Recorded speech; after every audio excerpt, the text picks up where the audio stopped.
Good afternoon and welcome everyone. I'm Nancy Resnick and I serve UC San Diego as your Chief Human Resources Officer. It is my great honor to host today's panel discussion. The film Crip Camp is a powerful depiction of how individuals of courage, conviction, and tenacity can change the world. I'm so glad to be able to sponsor this event through the leadership of our Disability Counseling and Consulting Unit, DCC, which is part of Human Resources. I'm especially pleased today that we're joined not only by a large audience within UC San Diego, but also colleagues and students and friends from across the UC system and beyond. It is wonderful to share this great level of interest and enthusiasm. Thinking about disability rights through the lens of civil rights and human rights, we are confronted with a shameful history. We have a history of people with disabilities in our country and in the world being treated as less than. And this lens of discrimination has led to policies and practices in our recent history, including institutionalizing people with disabilities, forced sterilization, segregated and inferior learning opportunities, the denial of employment and housing rights and opportunities, and so much more. The topic of disability rights is powerful and is incredibly important. And it has a personal connection for me. My daughter, Elizabeth, is a talented poet. She's a woman with courage and a strong voice, and she's a power chair user. She has taught me so much. She and I have actually had the great good fortune to have met some of the people we've seen in this documentary. So when Melissa Williams, the director of my DCC unit, shared with me that we might be able to get Jim LeBrecht as a panelist for this event, I was so excited. And then I learned that Judy Heumann was also joining us, and I was thrilled beyond measure. Before we start our discussion and get to know our extraordinary panelists, I'd like to welcome our Executive Vice Chancellor, Elizabeth Simmons, to share some thoughts.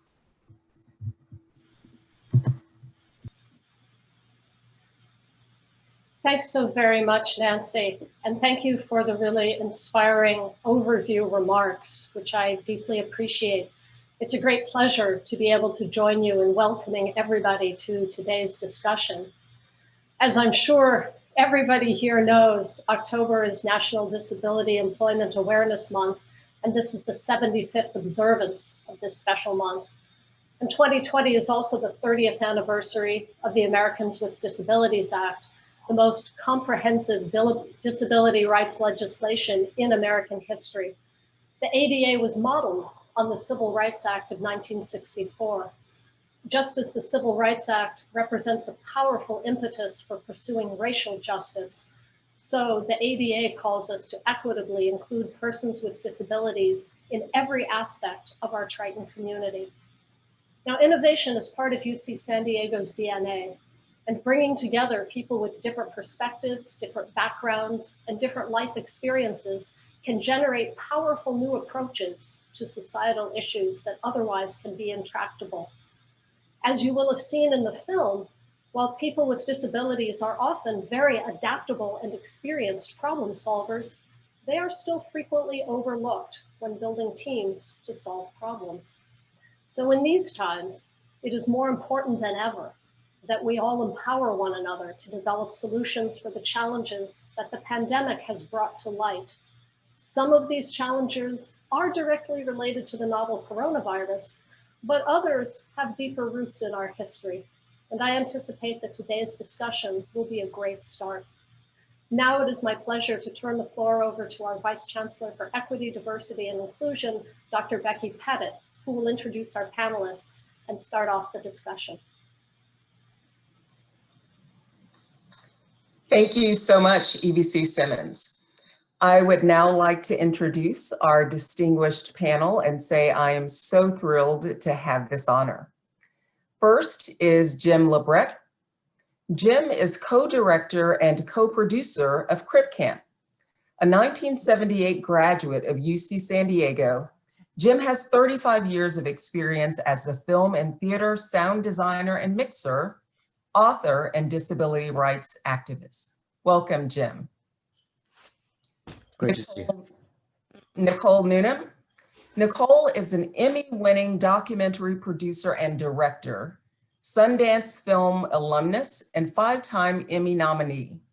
She is co-director and co-producer of Crip Camp.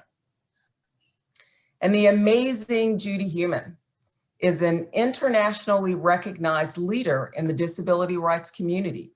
She was appointed by President Obama as the first special advisor for international disability rights in the US Department of State and served in the Clinton administration as Assistant Secretary for the Office of Special Education and Rehabilitative Services in the Department of Education. Jimmy Cong. Jimmy is a 2018 UC San Diego graduate and is currently a staff member in the Office for Students with Disabilities. Legally blind since birth, Jimmy has been advocating for inclusive design in all industry standard products and has been actively enhancing campus websites for accessibility and inclusion. And last, but certainly not least, Syreeta Nolan, a UC San Diego undergraduate student majoring in psychology and human health. She is an associated student officer and co-chair of the Disability Ad Hoc Committee. Welcome to our distinguished panelists. I'm going to start off with a question for Jim and Nicole. Please tell us about your initial vision for Crip Camp. What were your goals at the onset of this project and what's next for you? First off, let me say it's so wonderful to be here with everybody. And having graduated in 1978, my connection to UCSD is very deep in my heart. I think that I think we set out to try to make a film that would reframe how people think about disability, both people with disabilities and the non-disabled. And I know that personally, having worked in documentary film for very long, I've seen a number of different films. I've seen the power of documentary film, and I also saw films around disability, and I felt like there was still something lacking. And so it was very fortuitous that I have known Nicole and worked with her as her sound designer and mixer. Well, at the time, for about 15 years on 3 of her previous films. We've now been friends for over 20 years, and it was a fateful lunch in which I said, you know, I always wanted to, I think maybe there's a good documentary in this summer camp I went to.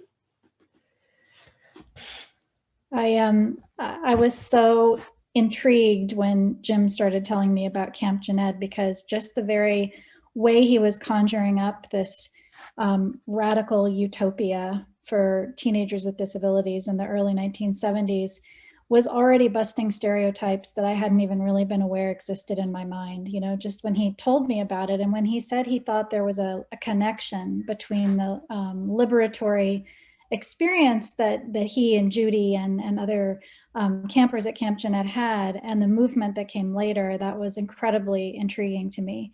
And I think ultimately we felt like this film could be a love letter to the disability community and a way for people to come in and know it and understand it. And we also felt like this film could be a celebration and a recognition of one of the great stories of civil rights in US history, and one that that has not really found its rightful place in our cultural history, or the way that I think Americans tell ourselves the story of how these rights came to be. And it's just been such an incredible honor to be along for the journey and to have co-directed the film in partnership with Jim, and to have gotten to know the people featured in the film. It's changed kind of the way I see everything in my life. And being at events like this is very special, because this is actually what we was our dream, you know, when we set out to make the film, that we would be able to participate in conversations like this, and that the film would generate conversations like this. So thank you for having us here. Thank you. Thank you both for your thoughtful answers, and thank you for the gift for all of us. I watched the film and was absolutely moved. So incredible work. The next question is going to be for Judy. What can you share about your experience staying connected with gen ed campers and counselors over the years and growing together as activists? What has it meant to you to come back together for Crip Camp? So let me start off by saying I'm a white disabled woman, 72 years old.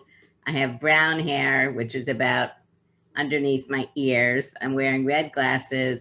I have on Mexican silver earrings and a red sweater.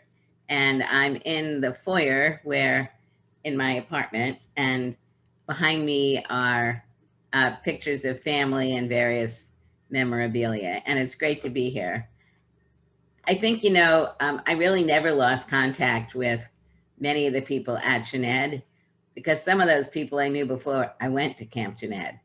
A number of them, Neil Jacobson, Stevie Hoffman, Nancy D'Angelo, we all were in the same segregated special education classes in Brooklyn, New York. And so when we left camp, we went back to school and we saw each other every day. When we went to high school, that changed. We went to different high schools.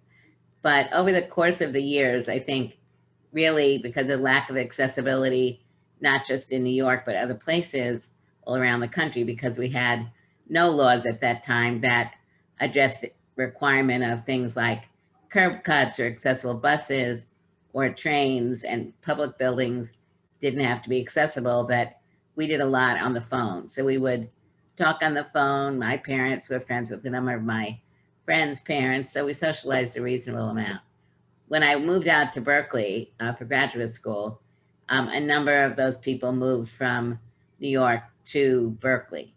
And so there really never was a disconnect for a good 4 or 5 of us. And the others, or 6 or 7 or 8, however many, I think what was great for me about the film, and I really want to thank UCSD for having taken Jimmy into the school many, many years ago. When he discusses it, he talks about how that was the school of his dreams. And when he drove, as you see in the film, when he drove across country from Long Island to San Diego, I think, you know, the university played a very important role, not only academically, but really in allowing him to see himself as a professional and as a person of the world. So I think you should all be very proud of him. But, you know, the bottom line is the value for me of Crip Camp was our ability as disabled people to reminisce and to really get into talking about what camp meant to us. And I think for me, the bottom line is camp for many of us really enabled us to recognize that the dreams that we might have been thinking about, but frequently weren't even thinking about, were not going to become a reality if we just kind of waited for somebody else to do something. And the civil rights movement really had impacted us. But as you know, the Civil Rights Act of '64 did not include disabled individuals. And so I think we really saw that as we were getting older, if we wanted change to be made, we'd have to make it. Thank you. And that you did. It was extraordinary watching your leadership in the film. And I also wanted to thank you, Judy, for modeling inclusion by describing your appearance and your background. Thank you. Thank you. this question, and by the way, we are indeed proud of you, Jim, as an alum. So it's good to have you back here. Thank you. This next question goes back to you. What can you tell us about the archival footage from Camp Jened? What was it like to watch that footage after 30 years? And is there any footage that you wish you could still have access to from the sit-in, things you wish you might have preserved, but that you had that much footage preserved was extraordinary? First off, I was remiss in not giving my image description. And I'm a 64-year-old white guy with long curly hair and a kind of almost a white goatee. And I've got a kind of a burnt umber shirt on. I'm dialing in from my home office in Oakland, California. There's a red wall behind me with some posters on it.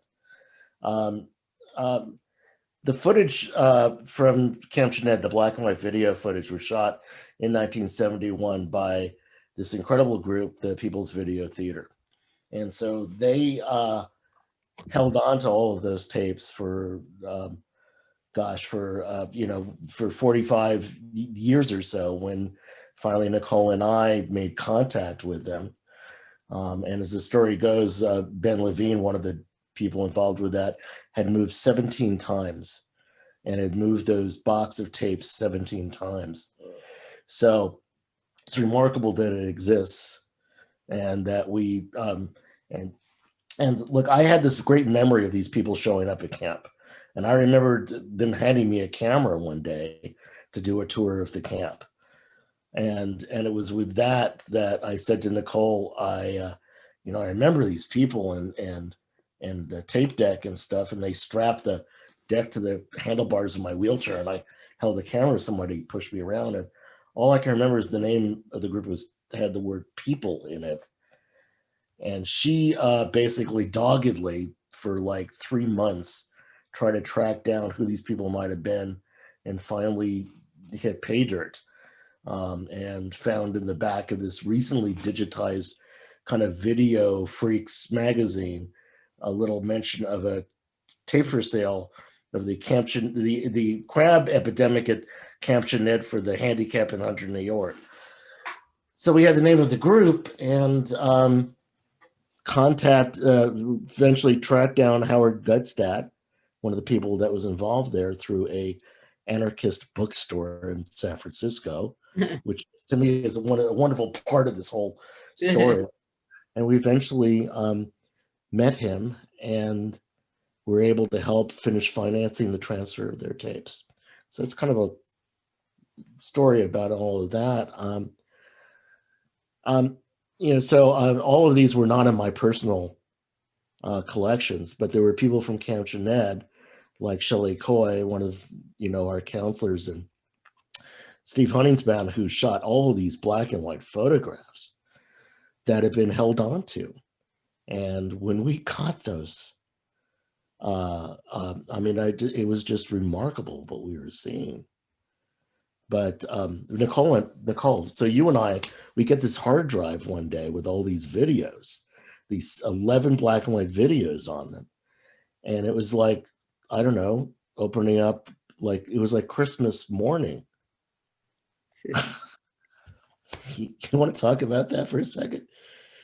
Oh, I mean, really, it was like this wondrous experience of having spent so many months talking about this camp and seeing these incredible pictures and talking to people like Judy about their reminiscences, but then through the footage actually being there, And Jim didn't have a specific memory of most of the things that took place in that footage. So like the group of kids sitting around a table talking, where he's leading the conversation, and so it just was like magic. It was like suddenly being back there, and there's my favorite counselor, and there's my first girlfriend, and there, there I am blowing her a kiss and all of those things. And I think the thing that stopped us in our tracks, though, was that scene of everybody sitting around the table listening to each other, and just realizing that we were going to be able to give an audience the experience of feeling like they were sitting at that table with the campers, and they were seeing and witnessing the kind of culture that had been created at the camp, where people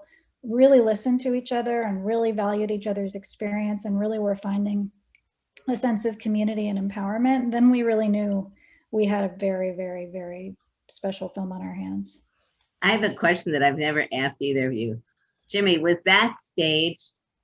Was that something, the discussion, did someone suggest that that discussion happened to be filmed? Or was it already happening and you filmed it? Well, I mean, here's the beautiful thing about the People's Video Theater in that moment in time. They came into the camp because they happened to bump into some people from Camp Jeanette at a gas station close by. And they could have come in and kind of gone, well, camp director, tell us how you are taking care of these handicapped people.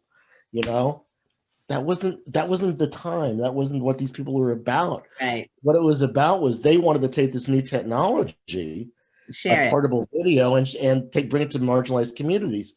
And so, and as you'll see in the film, they said, look, we're here. Here's who we are. Let's make a film together. Let's do something. Tell us what you'd like to do. And so a group of us kind of said, you know, we'd love to make a video that is our message to our parents. So they gave us agency. They didn't infantilize us. They didn't think that we were anything less than a group of teens and young adults. And we grabbed it. We grabbed it really well. So it wasn't like this was happening every day, you know, once a week during arts and crafts. I mean, Judy, you would talk, you know, you talk about being in the bunk late at night and really talking about how you could kind of see how the world would be different. I think in the boys' bunk, we weren't quite talking about as many lofty ideas as that. But Camp Jeanette was a place in which, personally, my experience was my whole identity of somebody with a disability, and this knowledge that one could affect change first became apparent to me. Meeting Judy, I love you, Judy. I just love want you to share this too. with the world here. Notice I call him Jimmy. Everybody else calls him Jim, but I think his wife started to call him Jimmy. Yeah. You know, and when in a camp, Judy had just won, you know, prevailed in this lawsuit to get her teaching position. And here I am, a 15-year-old kid who's going like, the world's unfair. I mean, every 15-year-old kid thinks the world's unfair, right? But that also with my disability, I can't get my wheelchair here. You know, this is tough. I can't do that. And to have an example in front of me that someone said, no, you're wrong. You're not treating me right, and could prevail, it just like opened up for me what I thought the possibilities were for myself, and set an example for me about some place where I could put my energy. So that camp and that experience and Judy and the other people there set a course for my life that leads us to today. Thank you. Thank you so much for that. Judy, do you have any reflections on the impact of the film for you? Yeah, I mean, I feel like this is an amazing film. And it's an example of, well, this film would not be what it is if it wasn't for Jimmy and Nicole. And the reason I'm saying that is, as you read in their bios, they're both very respected, well-established people in their fields. So not only were they able to produce a very dynamic film, but they were also able to get their idea before donors, philanthropists, who probably wouldn't have given them the time of day if they weren't already well-established people. So I think for me, this is one of what I hope will be more films. Certainly not on the level of this film, because it's really an astonishingly well-made film, but it does allow people to see that there are so many stories. And so for me, what I want to see coming out of this, in addition to allowing disabled people around the world to learn about the history, an aspect of the history of what was going on in the US in that period, but that they also have their own stories, and that our stories are all valuable. And that the non-disabled community, you know, which pretty much says over and over again, I don't know why we didn't know this story. And partly they don't know the story because films like this exist in a very limited way, but partly because they weren't looking. And so I think really this film allows kind of to pull away like the curtain on what many see as a story that wasn't worth telling, you know, about what some of us in those days called hopeless, helpless cripples, and really turns it around to allow people to see the diversity. Now, when I talk about diversity, it's diversity in race, sexual orientation, and types of disability. I think frequently when people talk about disability, I always wonder, you know, when someone uses that word, what does it mean to them? And I think so this film really allows people to see not everything about everybody who's got a disability, but it allows you really to look at the breadth of the a portion of the breadth of the community, and really, I hope, allows people to see not only what they didn't know, the slice of what they do know, but most importantly for me is to really look at what is their responsibility to ensure that the stories that exist historically and today are not shoved under the rug any longer. Fantastic. Thank you. Thank you so much. You mentioned it being important to know that many people with disabilities have their own stories as well.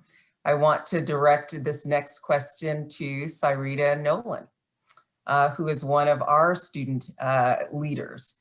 Syreeta, you're sitting with legends and nationally recognized leaders in the disability rights community.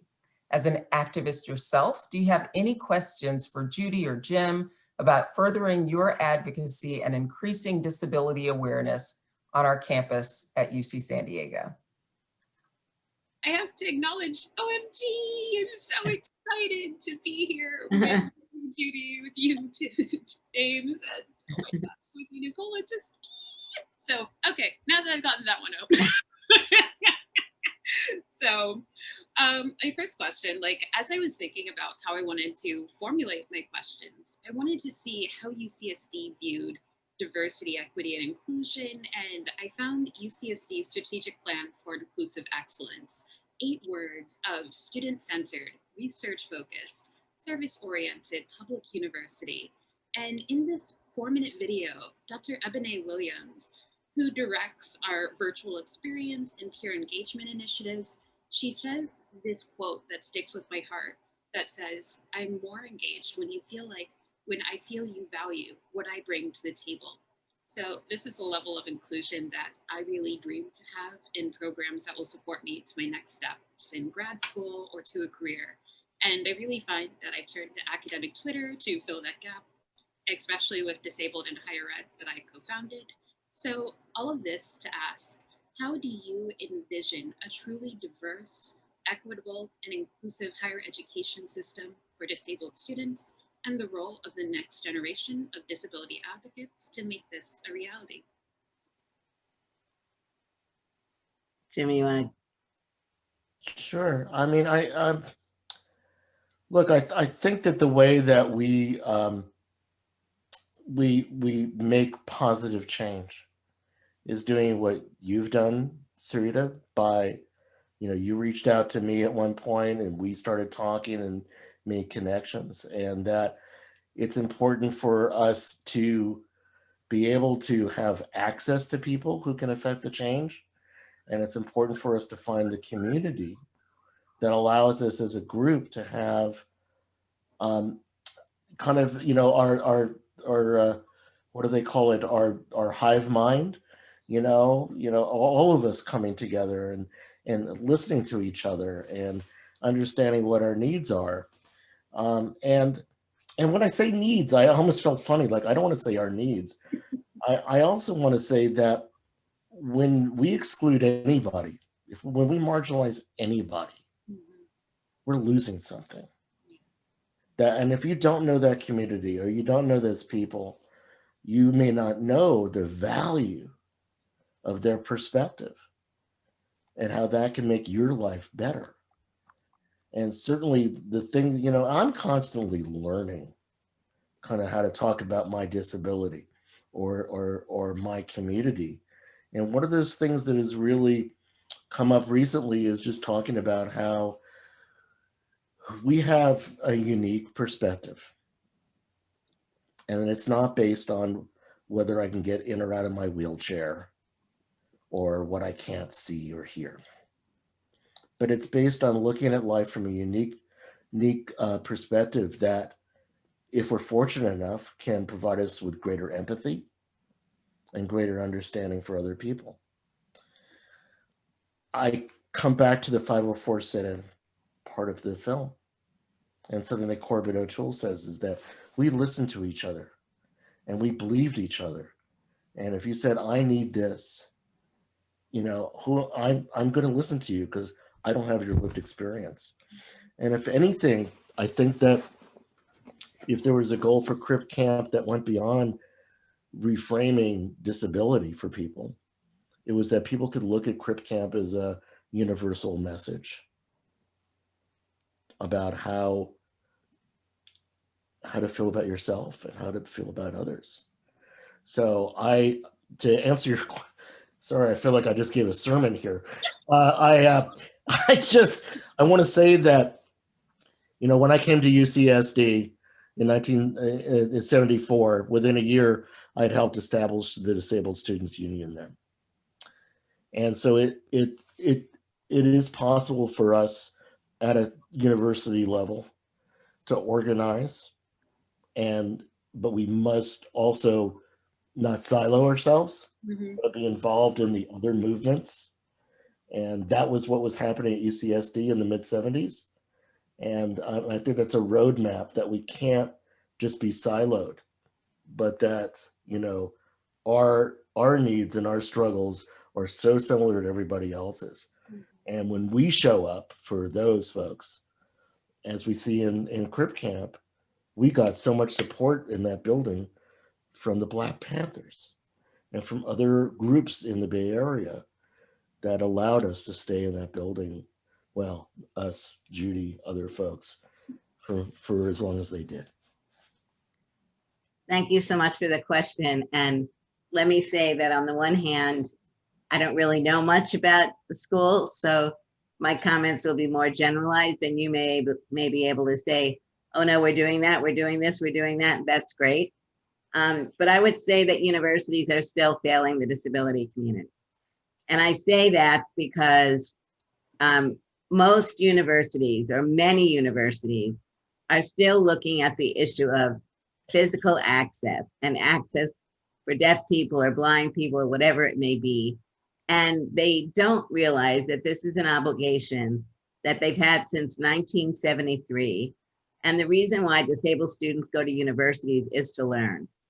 And that we want issues of accessibility to be seamless. We don't want to have to struggle when we need accommodations, because while on the one hand you could argue, arguing for the accommodations you need makes you a stronger person, all too frequently what I'm still hearing as recently as the other day is that disabled students are feeling very vulnerable. They're afraid of speaking up for what they need. They're afraid of repercussions on campus with faculty, etc. So for me, it's the message needs to be that universities are recruiting not only disabled students and faculty, but that when we talk about DEI or diversity or whatever the terms are that we're using, disability should not be something which, as Jimmy was saying, is siloed. But by that I mean disability studies, Black studies, Latin studies, Latino studies, on and on. Disability needs to be a part of all of these curricula. It should not be something that is so marginalized that other people, by and large, are not engaging. We should no longer be producing teachers to go out into the public school system who do not know how to teach diverse learners, who don't know how to do inclusive education, who do not know how to do accommodations for math and science and other courses. So you may be doing all of this, but at the end of the day, for me, when universities really include disability in cultural centers, not just disability cultural centers, but when there is a real emphasis that the objective with Black Lives Matter and other movements is that we need to learn about each other. We need to learn how we have to transform. We cannot transform in our own silos. So that's really what I'm looking for as in universities, as think tanks, really where when we look at diversity, we are bringing together to ask hard questions, to analyze what it is we're doing, what we're not doing, to really be speaking with disabled faculty and with disabled students to get honest opinion about what is working, what is not working, that when the chancellor of university is moving forward, they're speaking about disability like they're speaking about all other groups, and that people understand really when I said, what do people think when they say the word, that they need to see this plethora, of Black and brown and indigenous and deaf and blind and invisibly disabled people, crutches and braces and everything. And because I think that also, we need to recognize that the stovepipes that have existed exist in the disability community because there's been so much segregation historically. That physically disabled people don't really know blind people or deaf people or people with intellectual disabilities and people with hidden disabilities. Now, with COVID, depression and anxiety and all these other mental health issues that have been very, very underground that people have been afraid of speaking about. But universities understand over the last number of years, that's the biggest emerging group of disabled students on campus. So really what I want to see UCSD do is really not only being a leader on your campus, but also being a leader within the system and not just the California system. But you all go to various meetings, whether they're in person or not, and people need to start asking the hard questions. And it shouldn't just be disabled people that are the ones that have to ask the questions. Thank you so much, Judy. Thank you so much, Jim. And I'm going to derail completely from the next question that I completely prepared. But just to say this one thing, because I think that when disabilities are really seen, like when I first realized I was disabled, I realized that I saw all the liabilities. I saw all the accessibility and accommodations problems I might encounter. And then I come to see Crip Camp and I start seeing capabilities. I start seeing the power of community, and I start realizing how much I don't feel seen within the current constructs of higher education. Like DEI at UCSD currently looks like a lot of other groups have these spaces to be themselves. They have programs and things to help advance them forward. And I feel like there's so much more room for improvement in DEI because I just feel like it's maybe a surprise that I'm here. But yeah, I'm so amazed just to see the catalyst of what this event can bring to UCSD. And back to you, PC Pettit. Your view is held by a lot of other disabled students or graduates who are, quite frankly, very annoyed and pissed off at their universities for not recognizing. And I will not mention this person's name, but they went to Stanford and Stanford, very prestigious school. And I just happened to say to her one day, "Are you an alumni donor?" And she said, "No, I won't donate there because I tried to get them to set up a cultural center and they gave me all these excuses about how they didn't have the space and blah, blah, blah, when they had all these other cultural centers." So that may seem like a minor thing as far as donations is concerned, but as more disabled students are coming to campuses and are leaving, they really want to have an alma mater that they feel helped them make a difference in their life and that they contributed to also. Can I just say that also I just met a fabulous young filmmaker the other day. a disabled woman who made this great short. I shared it with Judy. And she talked to me about the fact that she had applied, she's a wheelchair user. She applied to UCLA and USC, and UCLA was so inaccessible to her. And whether it was specifically the motion picture department or whether other aspects on campus, that it was different at USC, that they welcomed her with open arms. And I was just really sad to think that the UC system, which I was a student in, still has major, what sounds to me, has real problems in regards to welcoming students, let alone accommodating us. And look, the thing to me that's really important is accessibility or inclusion should be something that you want to do versus have to do. You can't say, look at the ADA, oh man, I've got to do this and provide that. It's like, hey, great, I've got a law here that's going to help me make sure that any student that comes here has a chance, and faculty, sure, has an opportunity. And the ADA is not a ceiling; it is a floor. It is a basic beginning. But as Denise Scher says at the end of this film, you can make a law, but if society's attitudes don't change, it's not worth a lot. I'm paraphrasing. And so there's many things besides ramps, there are mines. I mean, the other thing is that universities have this obligation since 1973. And even students don't realize that the ADA is what, 17, 18 years after 504, which very explicitly makes it illegal to discriminate if you're a recipient of federal financial assistance. So students don't know their rights. Students are afraid to file complaints. Universities, I mean, I was at a university where I was really surprised that a dean got up and said, we know we need to do more. We've had this obligation since 1990. And I said, oops, by the way, you had this obligation since 1973. But yeah. Wow, so Syreeta, you asked a really rich question that got this really robust conversation. So thank you for that. I want to reserve the last question before I open it up with a broader question for the whole panel. The last question for my colleague, Jimmy. Jimmy, you were both a student here and now you are an employee. Can you talk a little bit about your journey? What was it like for you here as a student? And a little bit about your work now being someone who's responsible for helping us as an institution create a welcoming environment where anyone who comes to UC San Diego can thrive.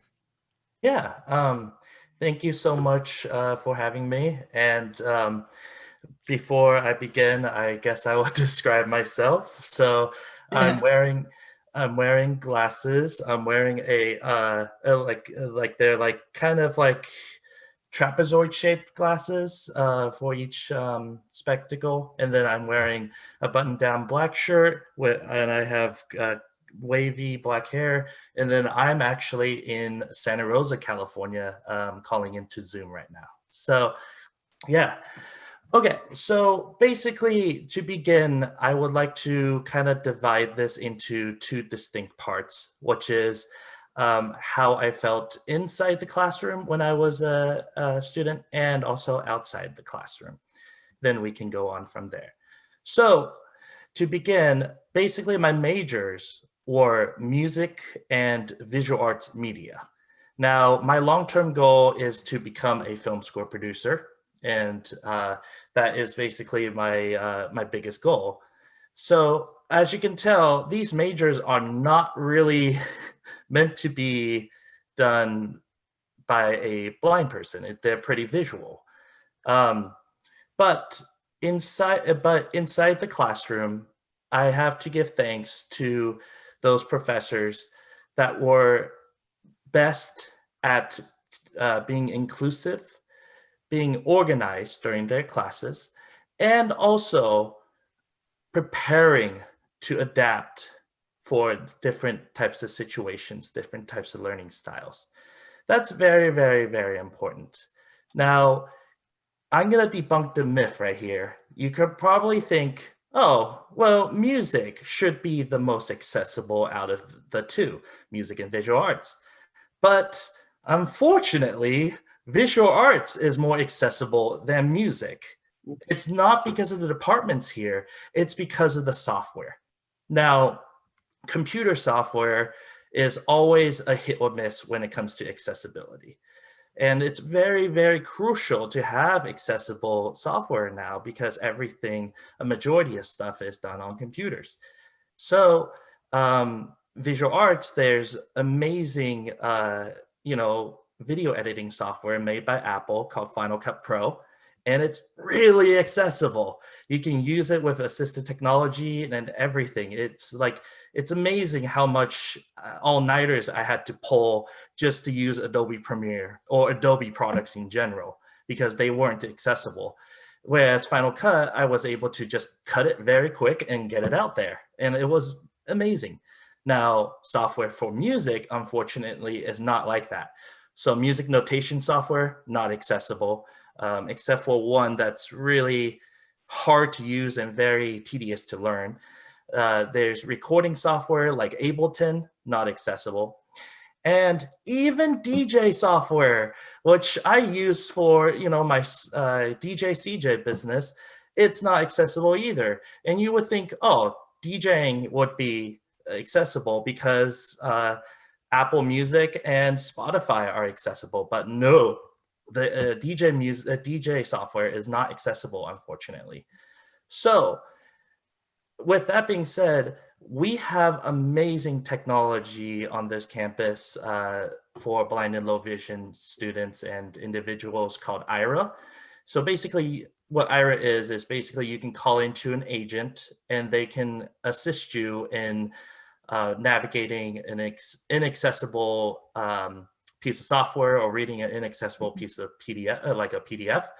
But that is not the excuse for companies to make their product not accessible. That's not supposed to be a Band-Aid. So it's very, very important to bring awareness to developers of the future so they can bring this information to the actual community that they're going to be working on in the future. Now, I would have to give thanks to visual arts and music for giving me such a great opportunity to go through your departments. And I have to give thanks to the OSD, not because I work there, but I want to say thanks because the OSD provided me class materials. They allowed me to participate fully in the lectures with all my peers. That is very crucial because that really made a difference in my education. Now, for outside the classroom, I think the biggest thing is what I say to all of you, which I learned, is talk to people who you might not even expect to talk to. The reason why this is very important is because if you talk to your friends constantly and then they understand what you're going through and maybe they're going through the same thing, you don't get like a vast majority of people knowing what you need. So therefore, it's very, very important, even though you might not become friends with this other person that you talk to, maybe in the future, you might have a project with them. Maybe in the future, they might ask, hey, this product I'm making, I want to make it very accessible from the get-go. Let's team up and let's do it. That's amazing. That would be amazing to do. And that's why I say this time in the university, as a student, it's the best time to network. It's the best time to know people. It's the best time to really get to know all sorts of different life. So that's what I always say. And I always what's very fortunate, what I'm very fortunate to do at the OSD is to network with all these different departments and bring accessibility to their minds and to basically bring it into perspectives. So therefore, sure, it's some of it might be trial and error, but at least they're thinking about accessibility from the get-go, or from a specific perspective. Now, it's better to think about accessibility, to think about inclusivity from the get-go when you're creating a product, rather than retrofitting it. It never works. It brings a lot of stress to you, to the developers, to your user, and it's just not a good experience. So that's what I've been doing. I've been besides meeting with students, I've been testing accessibility around the campus and providing feedback to all of these campus organizations and campus departments to make their products accessible.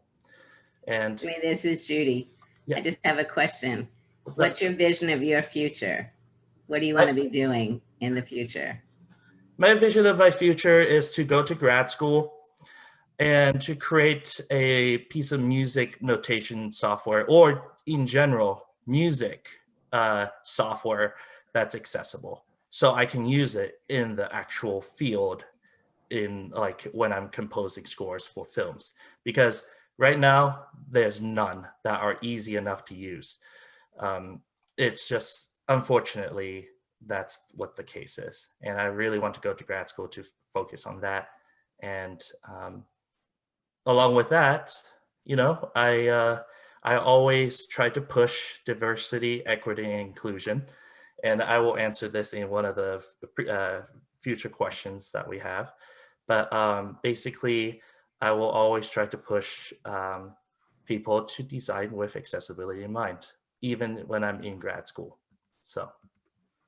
Jimmy, I'm so honored to have you as my colleague. Thank you so much for your work here. And Judy, thank you for asking that follow-up question.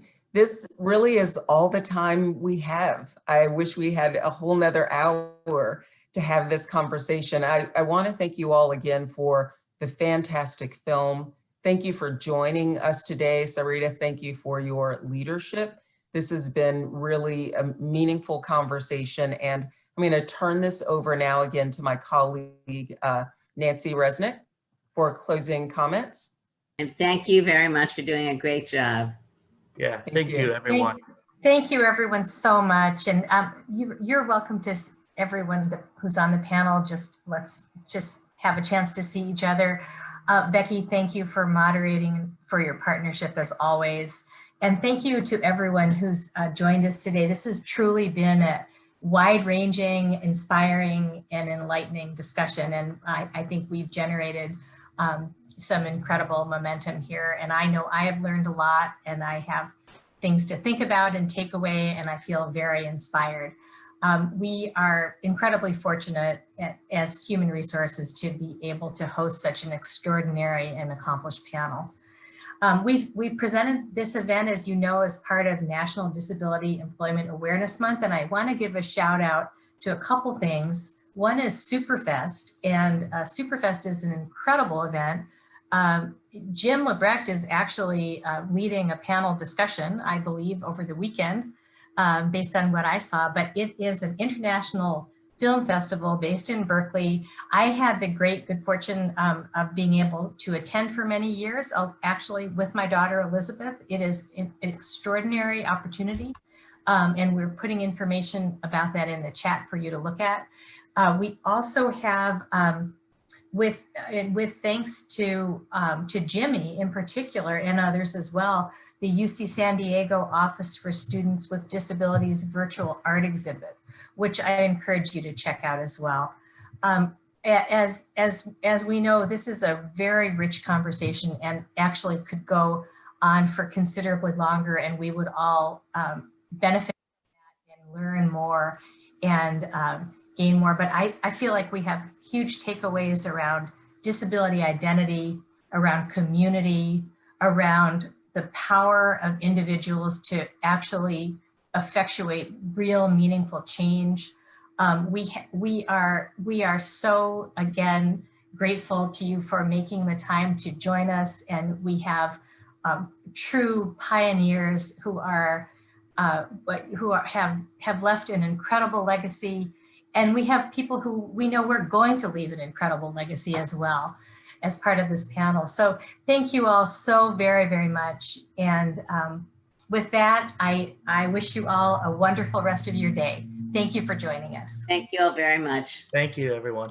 Thank you so much. Bye-bye. Thank you. Bye-bye. Think inclusively, everyone. This was amazing.